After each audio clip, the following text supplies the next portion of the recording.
Hello, and today we're in Paris on the ultra chic Rue du Faubourg Saint-Honoré, home of the historical Hermès boutique.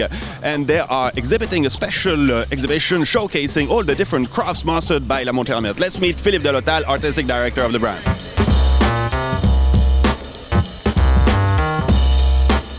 Alors nous sommes effectivement dans un lieu magique puisque nous sommes au 24 Faubourg Saint-Honoré, donc le magasin d'origine de la maison, où tout a commencé, qui pour nous représente beaucoup, aussi bien en émotion qu'en histoire. Ici, vous vous trouvez dans l'espace des pièces exceptionnelles, donc un espace dédié aux pièces qui sont réalisées en général par des artisans et des produits avec des savoir-faire tout à fait particuliers. Quand on développe un produit, il est bien évident qu'on travaille main dans la main avec eux, et c'est que l'apport créatif qu'ils veulent apporter est fondamental dans la réalisation d'un bel objet.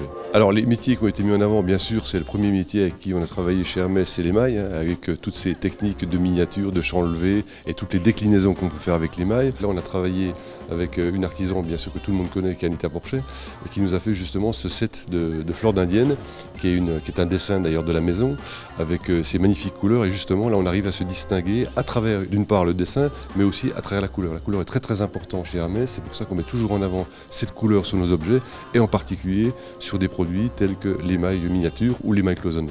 On a bien sûr la gravure, et là aussi on travaille avec de nombreux graveurs dans l'arc jurassien, et véritablement des talents.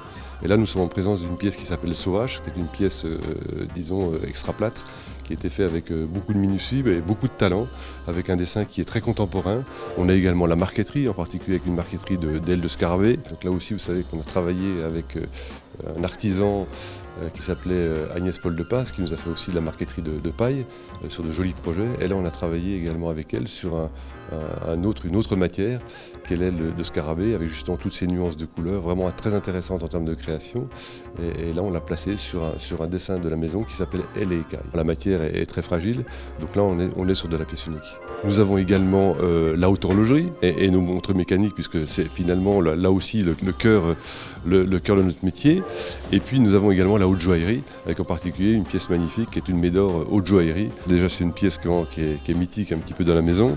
Et donc là on a fait une vraie déclinaison de haute joaillerie avec ce produit, et en particulier un sertissage invisible. Donc une technique qui est compliquée à réaliser, qui a été réalisée par une société bien connue que la société Bunter, avec qui on travaille régulièrement, et qui nous a fait un véritable bijou de haute joaillerie, avec toutes les complications bien sûr, puisque avec cette forme particulière de pyramide, il était bien évident que toute la difficulté était justement dans la réalisation de ces baguettes taillées.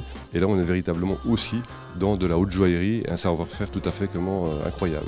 Alors ça c'est véritablement un savoir-faire exclusif, puisque la maison Saint-Louis bien sûr appartient à Hermès, et là on a une chance inouïe de pouvoir travailler avec eux, de collaborer justement avec ces artisans. C'était pas évident au départ, et on a créé toute cette collection Millet Fury à travers le cristal, et où là c'est quelque chose d'assez incroyable en termes de savoir-faire, de finesse et de créativité.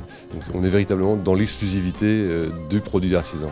So this special exhibition is taking place here in Paris until the 15th of July. For those interested, please come and visit. And after that, it will go around the world, but I don't have the full program about this already. All the best. See you.